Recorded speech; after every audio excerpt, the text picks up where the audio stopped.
Have you ever watched a child play pretend and truly believe they're flying to space? Or noticed how a toddler cries when a toy disappears, as if it's vanished from existence? These aren't just cute moments. They're clues to how our minds grow and change.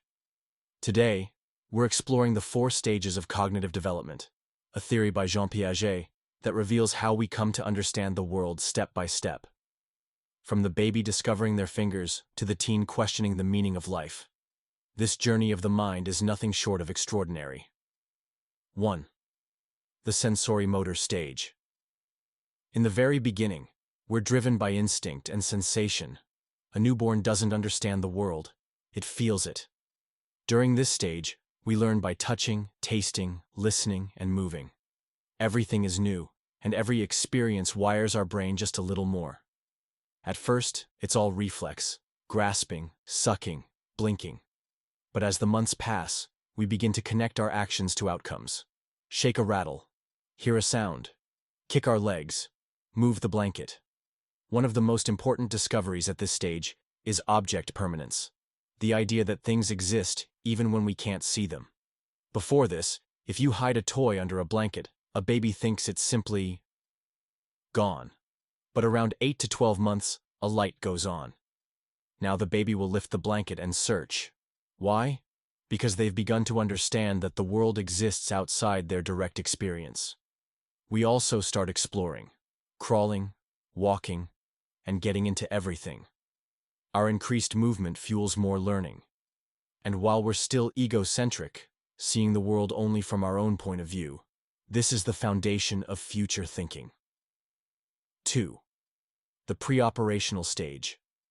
By now, we've entered the world of imagination. Language explodes during this stage. We begin naming, describing, asking why, over and over. We can now use symbols. A stick becomes a sword, a box becomes a rocket. This is the age of make-believe. A child might argue passionately that their stuffed animal has feelings, and to them, it really does. We're not yet logical thinkers, though. Our reasoning is based on intuition, not evidence. For example, if something looks bigger, it must be bigger, even if it's the same amount poured into a different cup. This is also the height of egocentrism. If a child sees the moon, they might think the moon is following them. They assume everyone sees what they see, feels what they feel. It's not selfishness, it's just how their brain works at this stage. But all this symbolic thinking and fantasy is critical. It's how we rehearse real-life concepts. 3. The concrete operational stage. Around age 7, something remarkable happens. We start to think logically, at least about things we can see or touch. Children in this stage can now understand conservation. If you flatten a ball of clay, they know it's still the same amount. They grasp that shape doesn't change quantity.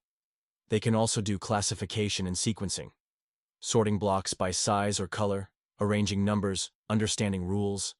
This is the age of collecting. Rocks, cards, stickers, anything that can be ordered and compared. They also begin using inductive reasoning. I saw 3 swans and they were all white, so maybe all swans are white. Empathy also begins to bloom. Children start to understand that other people may have thoughts and feelings different from their own. This marks a major step away from egocentrism. The thinking is still rooted in reality. They struggle with abstract ideas, but the logical scaffolding is forming. The formal operational stage.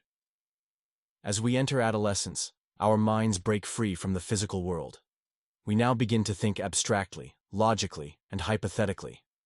We can debate ideas like justice, love, freedom, even if we've never experienced them ourselves. We ponder the future, imagine different outcomes, and reflect on our own thoughts. This is the age when we start asking bigger questions. Who am I? What do I believe? What is the meaning of all this? We also develop deductive reasoning. If all humans are mortal, and I am human, then I must be mortal. But this new mental power also has a flip side. We might believe people are constantly watching or judging us, what psychologists call the imaginary audience. And we may think our feelings are entirely unique. No one has ever felt this way before. This is known as the personal fable. Despite this, we now possess the tools to analyze, question, hypothesize, and even create philosophies of our own. Piaget believed that while learning never stops, these 4 stages represent the major building blocks of how we come to think, reason, and understand the world. It's not just about knowledge, it's about how we know what we know. And as we pass through each stage, we build the foundation for the next. Like scaffolding rising into the sky, our minds grow upward through experience, curiosity, and reflection. Whether you're a parent, a teacher, or simply curious about the human mind, understanding these stages helps us see growth not as a race, but as a journey. A slow, beautiful unfolding of awareness. Thanks for watching. If you found this breakdown insightful, don't forget to like, subscribe, and explore more deep dives into psychology and philosophy right here. Until next time, stay curious.